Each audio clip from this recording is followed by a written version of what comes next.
42살에 결혼해서 44살에 출산을 했습니다. 원장님, 저 많이 들어본 것 같은데 다낭성 난소증후군이 어떤 거예요? 맞아요. 요즘 환자들이 좀 늘고 있죠. 다가 많을 다거든요. 낭포가 많은 증후군이다. 난소 테두리로 낭포가 동그란 낭포가 10개, 12개 이상 많이 보인다. 이런 걸 다낭성 난소라고 하는데요. 이런 환자들에게서 어떤 이제 특별한 증상이 동반된 병을 이제 다낭성 난소 증후군이다. 보통 이렇게 이야기합니다. 그러면 어떻게 검사하는 거예요? 생리를 안 해서 찾아오는 게 제일 많죠. 보통 이제 뭐 중고등학교 때 생리 안 해서 찾아오시기도 하고 20대에 갑자기 생리 안 해서 찾아오시기도 하고 아니면 하혈을 자꾸 해서 생리 아닌 출혈이 자꾸 생겨서 하혈해서 오시는 분들도 계세요. 그래서 이런 분들을 이제 처음에 초음파를 보죠. 오시면 초음파로 자궁과 난소를 확인하다 보면 초음파상 난소가 커져 있고 테두리를 따라서 낭포가 많고 그러니까 물방울 같은 게 많이 보여요. 그러면 이분이 다낭성 난소 증후군이 아닐까라고 의사가 이제 몇 가지 더 질문할 거예요.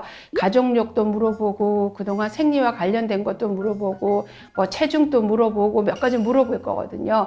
그런 다음에 다낭성 난소 증후군을 진단하기 위해서 이제 혈액 검사를 하게 돼요. 그 결과를 보고 이제 다낭성 난소 증후군이다 이렇게 진단을 하게 됩니다. 그러면 다낭성 난소증후군이면 혹시 임신이 더 어렵나요? 그렇죠. 배란이 돼야만 임신되잖아요. 난자와 정자가 만나야만 임신이 되는데 배란이 잘 안 되시니까 임신 기회가 적죠. 그래서 임신이 안 되는 거지 배란 유도제 써서 배란만 된다면 임신되는 거는 상관이 없겠죠. 이런 분들은요.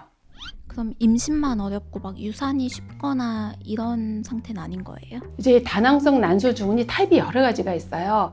비만이 있다든가 고혈압, 당뇨, 고지혈증 이런 게 동반된 분들은 임신 자체로 인한 합병증들이 생길 수 있기 때문에 유산이나 조산의 위험성이 올라가게 되죠. 그래서 다낭성 난소증후군으로 진단받으면 복합된 문제가 있는가 없는가를 꼭 같이 확인을 해서 치료를 같이 시작하셔야 됩니다. 이걸 치료를 하고 임신을 해야 하는 건가요? 이제 우리가 당뇨, 고혈압, 고지혈증 이런 거에 대한 기초 검사를 아마 할 거예요. 근데 이제 그 당뇨, 고혈압이 아니다 하더라도 인슐린에 대한 저항성이 약간 떨어지면서 당뇨 전 단계인 분들이 의외로 많으시거든요. 그러니까 이런 분들은 임신 전에 알고 있어야 되는 거예요. 그러니까 임신하면 그런 게 더 악화될 수 있으니까 임신 전에 그거를 확인해서 치료를 할 수 있다면 할 수 있는 게 좋고요. 의사가 계속 얘기했을 거예요.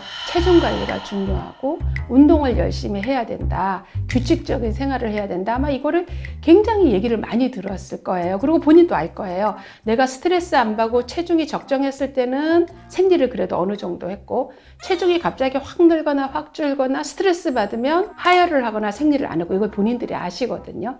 그래도 임신이 될 때는 내 컨디션이 제일 좋으니까 임신이 되신 거예요. 그러니까 아기는 건강할 거예요. 단 이제 그 임신 전에 내가 혈당이 좀 높고 고지혈증이 있었다면 그거에 대한 치료를 내과에서 같이 하거나 검사를 꾸준히 같이 하시면 돼요. 그러니까 뭐 걱정해서 뭐 하겠습니까? 검사를 하시고 그다음에 이게 무슨 결정적으로 문제가 되는 병원은 아니고요. 어차피 다낭성 난소 증후군은 내가 태어날 때 갖고 태어난 거예요. 사춘기에 2차 성징을 하면서 그때 발현이 된 거거든요. 그전에는 모르죠.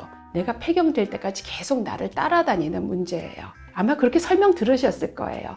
아기 갖기 전에는 생리를 제때 하냐 안 하느냐의 문제지만 임신할 때는 임신이 잘 되냐 안 되냐의 문제고 임신해서는 임신성 당뇨가 오느냐 혈압이 올라가느냐 그다음에 아기를 잘 낳고 난 다음에 체중 관리 또 잘하셔야 돼요. 그러면 이제 체중 관리를 잘해야 생리 잘할 테니까요. 그래야지 호르몬 분비도 잘 되고 그 다음에 이제 자궁과 난소 상태에 따라서 어떤 피임 방법으로 할 것이냐. 그다음에 40대가 돼서는 당뇨 고혈압에 대한 위험도가 조금 올라갈 수 있으니까 이런 대사증후군에 대한 정기검진 잊지 마셔야 되거든요. 그거 40에서 50까지 관리하시고 결국은 60까지 일생을 쭉 따라가는 병이기 때문에 임신해서 한 번의 문제가 아니에요. 그리고 굉장히 큰 문제를 유발하는 건 아니에요. 다낭성 난소증후군이. 그러니까 이거는 장기적으로 나를 계속 관리하면 되는 거죠. 많지는 안 되죠. 그렇지만 관리 열심히 해야 되는 병이죠.